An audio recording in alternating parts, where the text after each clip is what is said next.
جب مومنین اپنے آپ پر ظلم کر لیں، گناہوں میں آلودہ ہو جائیں، تو اے حبیبی آپ کے دربار میں آئیں۔ اللہ کا حکم ہے۔ میں یہ آپ کے سامنے جو آیت تلاوت کر رہا ہوں 5ویں پارے کی آیت ہے۔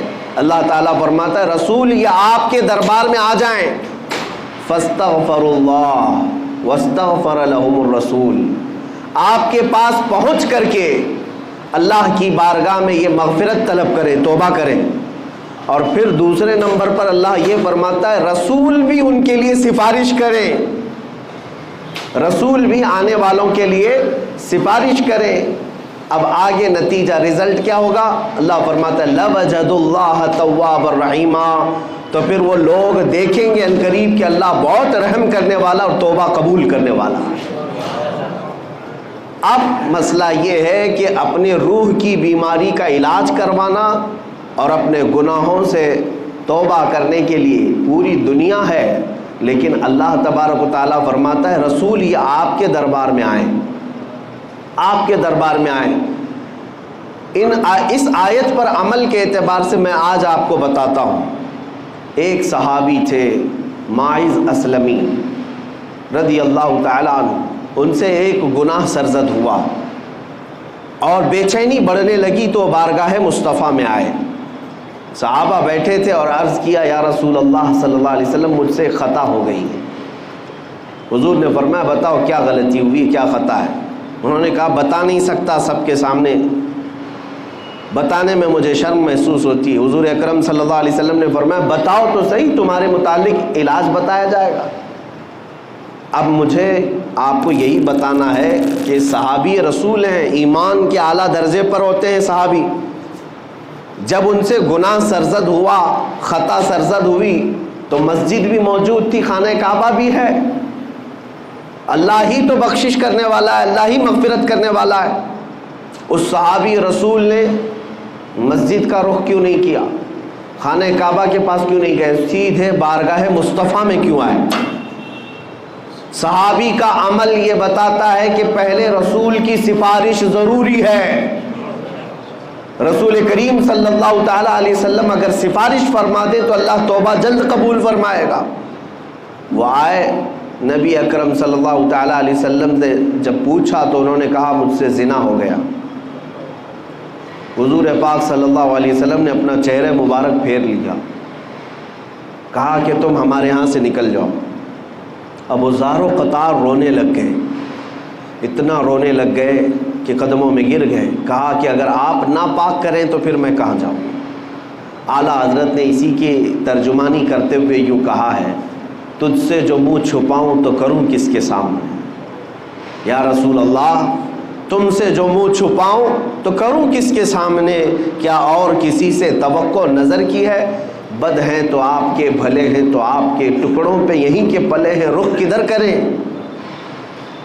اس صحابی نے جب حضور اکرم صلی اللہ علیہ وسلم کی بارگاہ میں رو کر کے اپنا جرم کا اقرار کیا تو حضور نے پھر 3 مرتبہ پوچھا تم ہوش و حواس میں کہہ رہے ہو؟ تم ہوش و حواس میں کہہ رہے ہو؟ انہوں نے کہا ہاں بالکل ہوش و حواس میں کہہ رہا ہوں۔ کہا تمہیں پتہ ہے زنا کی سزا کیا ہے؟ کہا ہاں مجھے پتہ ہے۔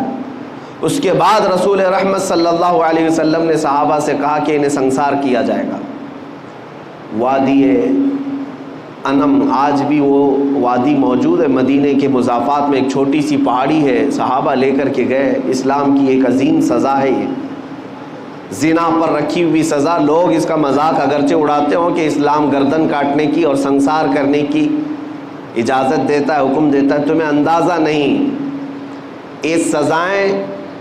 یہ سزائیں فطرت کے عین مطابق ہیں، اس لیے کہ کینسر کے پھوڑے کو اگر نہ کاٹو گے تو جسم میں زہر پھیل جاتا ہے، اور یہ سزائیں اسی لیے رکھی گئی ہیں کہ معاشرہ ڈس بیلنس نہ ہو۔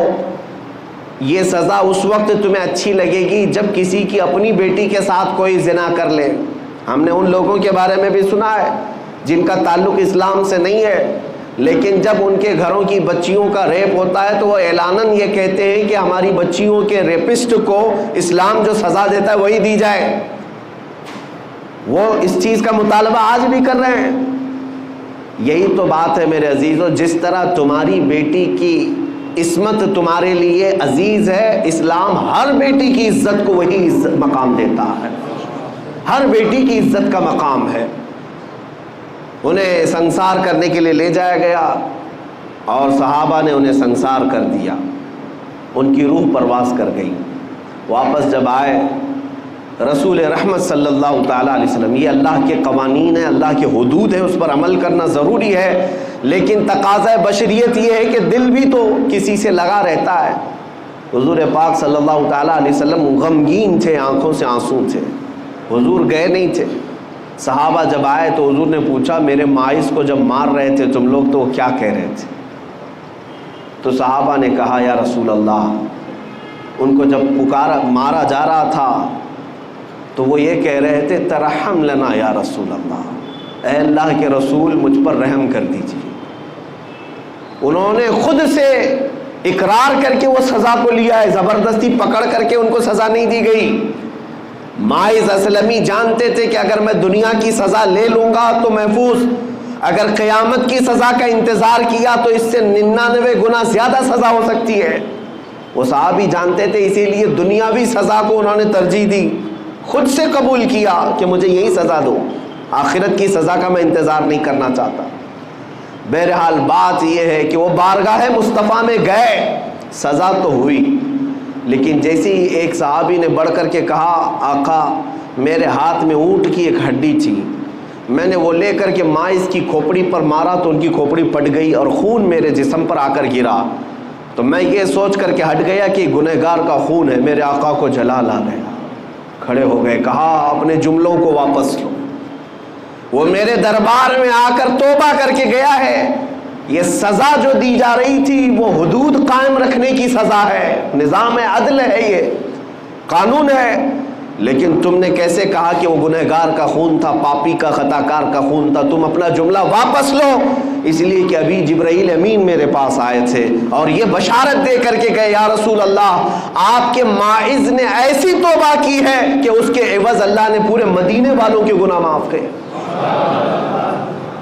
عزیزان گرامی، یہ واقعہ میں نے اس لیے عرض کیا کہ بارگاہ مصطفیٰ میں جو ایک بار پہنچ جائے مولا کریم اس کے بھی گناہ معاف کرتا ہے، اس کے متعلقین کے بھی گناہ معاف فرماتا ہے۔ اسی لیے ہمارے لیے آج بھی وہ دربار کھلا ہوا ہے۔ اب بات آتی ہے، صحابہ تو گئے حضور کے پاس، جب کبھی ان سے خطائیں ہوئی حضور کے پاس گئے، کیونکہ قرآن کہتا ہے آیت پر عمل ہے، وَلَوْ أَنَّهُمْ إِذْ ظَلَمُوا أَنفُسَهُمْ جَاءُوكَ، جب مومنین اپنی جانوں پر ظلم کریں تو یا اے رسول یہ آپ کے پاس آ جائیں۔ تو ٹھیک ہے، اس آیت پر صحابہ نے تو عمل کر لیا، لیکن جب میرے آقا صلی اللہ تعالیٰ علیہ وسلم وصال فرما گئے اور ہم سب سے پردہ فرما لیا، تو اب قیامت تک آنے والے اس آیت پر کیسے عمل کریں گے؟ قرآن تو صرف حضور کے زمانے کے لیے نہیں نازل ہوا، قیامت تک کے لیے ہے، اس کا ہر حکم قیامت تک کے لیے ہے۔ اب اس آیت پر ہم اور آپ کیسے عمل کریں گے؟ مثال کے طور پر گناہ ہم سے بھی ہوئے، آپ سے بھی ہوئے، اور قرآن کہتا ہے جب گناہ زیادہ ہو جائیں تم سے تو جاؤ رسول کے دربار میں، رسول کے دربار میں۔ اب مان لیا کہ مدینہ کے دربار میں ہر ایک گنہگار کو پہنچنا ضروری ہوتا تو آج کے حالات بتا رہے ہیں کہ ہر غریب اور ہر امیر نہیں پہنچ سکتا، حالات الگ مختلف ہوتے ہیں۔ اور آج تو حج اور عمرے اس قدر مہنگے ہو گئے کہ ایک عام آدمی کے بس سے باہر ہوتے نظر آتے ہیں، اور گناہوں کا تو سیلاب ہمارے پاس ایسا ہے کہ ہر مہینے جائیں تو بھی کم ہے۔ تو بارگاہ مصطفیٰ میں جانے کا حکم تو آیا، لیکن جائیں کیسے؟ قرآن تو کہہ رہا ہے جاؤ رسول کے دربار میں، اگر وہ سفارش کر دیں تو اللہ بھی تمہاری توبہ قبول کرے گا۔ تو اب اس آیت کے تحت تمہیں یہ ماننا پڑے گا اللہ تعالیٰ کسی بھی بندے پر اس کی طاقت سے زیادہ کا حکم نہیں دیتا، اس کی طاقت سے زیادہ کا حکم نہیں دیتا۔ وہ افریقہ کی سرزمین پر رہنے والے جو 2 روٹیوں کے لیے اپنے پیٹ پر پتھر آج بھی باندھتے ہوں، وہ 2 روٹیوں کے لیے بڑی محنت اور کشمکش میں مبتلا رہتے ہوں، وہ جب گناہ کر لیں تو مدینے کیسے پہنچیں گے؟ ان کے پاس تو اسباب بھی نہیں۔ اور ہمارے وطن میں بھی بہت سارے غریب ہیں، کیا وہ ہر ایک مدینہ طیبہ اور عرب کا سفر کرنے کے قابل ہے؟ نہیں ہو پائے گا۔ اب اس آیت پر عمل کا طریقہ کیا ہوگا؟ گناہ ہم سے بھی ہوتے ہیں، آپ سے بھی ہوتے ہیں، اب حضور کے دربار میں جائیں کیسے؟ تو مفسرین فرماتے ہیں یہ اللہ تعالیٰ کا نظام ہے کہ وہ اپنے بندوں پر اس کی طاقت سے زیادہ، بندے کی طاقت سے زیادہ کا حکم نہیں دیتا۔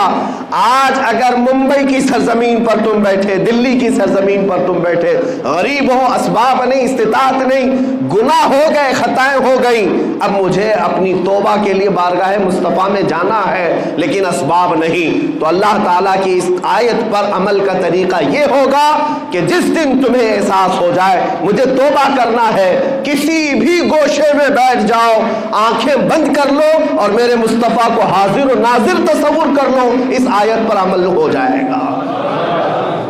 یہ اتنا تصور کر لو کہ میں رسول کے دربار میں آ گیا، اتنا بھی تمہاری حاضری کافی ہے۔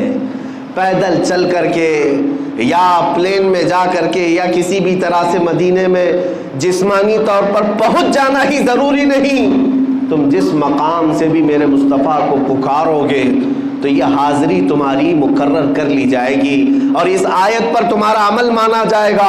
آج تم سے گناہ ہوئے، شام میں بیٹھا اور میرے آقا کا تصور کیا اور کہا یا رسول اللہ میں گنہگار ہوں، میں خطا کار ہوں، کر کے تمہارے گناہ مانگے تمہاری پناہ، تم کہو دامن میں آ، تم پہ کروڑوں درود۔ اعلیٰ حضرت بریلی شریف میں بیٹھ کر کے ہی تو یہ تمنا کر رہے تھے، گندے نکمے کمی، مہنگے ہیں کوڑی کے تین، کون ہمیں پالتا، تم پہ کروڑوں درود، بے ہنرو بے تمیز کس کو ہوئے ہیں عزیز، ایک تمہارے سوا تم پہ کروڑوں درود۔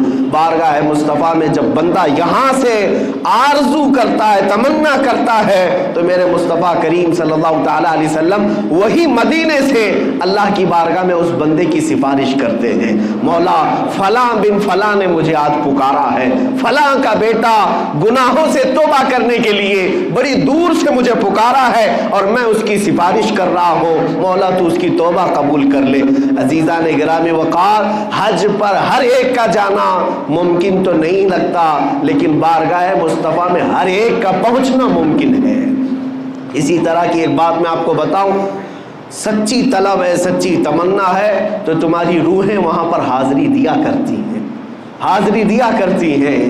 حضرت عبداللہ ابن مبارک وہ حج کے لیے نکلے تھے، حج کے لیے اس وقت جب نکلتے تھے تو پیدل ہوتے، قافلوں پر جاتے، اونٹ اور گھوڑے کے سفر ہوتے۔ حضرت عبداللہ ابن مبارک سفر کے لیے نکلے خراسان سے اور درمیان راستے میں ان کا قافلہ چل رہا تھا، ایک جگہ پر ان کا پڑاؤ ہوا رات کو، اور صبح صبح جب بیدار ہوئے تو آپ اٹھ کر کے دیکھتے ہیں قریب میں ایک کچرا کا پورا کوڑا دان جہاں پر لوگ کچرے لا کر پھینکتے ہیں، ایک گڑھا تھا، وہاں پر ایک چھوٹی 8 سال کی بچی بیٹھی کچرے میں کچھ ڈھونڈ رہی تھی۔ ابن مبارک فرماتے میں قریب جا کر دیکھا ایک چھوٹی سی بہت خوبصورت بچی ہے، کچرا ڈھونڈ رہی ہے۔ تھوڑی دیر کے بعد اس کو ایک مری ہوئی چڑیا نظر آئی، وہ مری ہوئی چڑیا اٹھائی، اس کے پر وغیرہ نوچ کر کے وہ چبا کر کھانے لگی اور تھوڑا سا اس میں بچا لیا اور بھاگنے لگی۔ ابن مبارک اس کو پکڑ لیتے، کہا اے بیٹی تیرا نام کیا ہے؟ اس نے مسلمان نام بتایا اور کہا کہ کیا تجھے معلوم نہیں یہ مردہ کھا رہی ہے، تو یہ کچرے میں سے اٹھا کر مردہ کھا رہی ہے، مری ہوئی چڑیا۔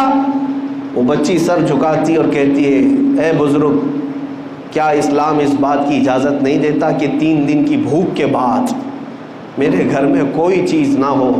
میرا ایک معذور بھائی میرے گھر کے اندر سویا ہوا ہے اور میں بھوک کی شدت کی وجہ سے 3 دن کے بعد اگر مری ہوئی چڑیا کھاؤں تو کیا اسلام اس کی اجازت نہیں دیتا؟ ابن مبارک کا دل سہم گیا۔ اس لڑکی کے ساتھ وہ اس کی جھوپڑی میں گئے، دیکھا تو معذور بھائی اس کا ایک لیٹا ہوا ہے اور ایک لڑکی ہے، کچھ بھی نہیں ہے گھر میں، کوئی چیز نہیں ہے۔ وہ مری ہوئی چڑیا کچرے کے کوڑے دان سے اٹھا کر کے کھا کر کے آئی، ان کا دل اتنا پسیج گیا۔ ابن مبارک اپنے قافلے میں آئے، جو زادے راہ وہ لے کر نکلے تھے، سامان پیسہ سب ایک گٹھری میں جمع کیا اور اس بچی کو دے دیا، کہا یہ تو لے لے، اب میں حج پر نہیں جا سکتا، اب سامان بھی نہیں تھا، مال بھی نہیں تھا، پیسہ بھی نہیں تھا۔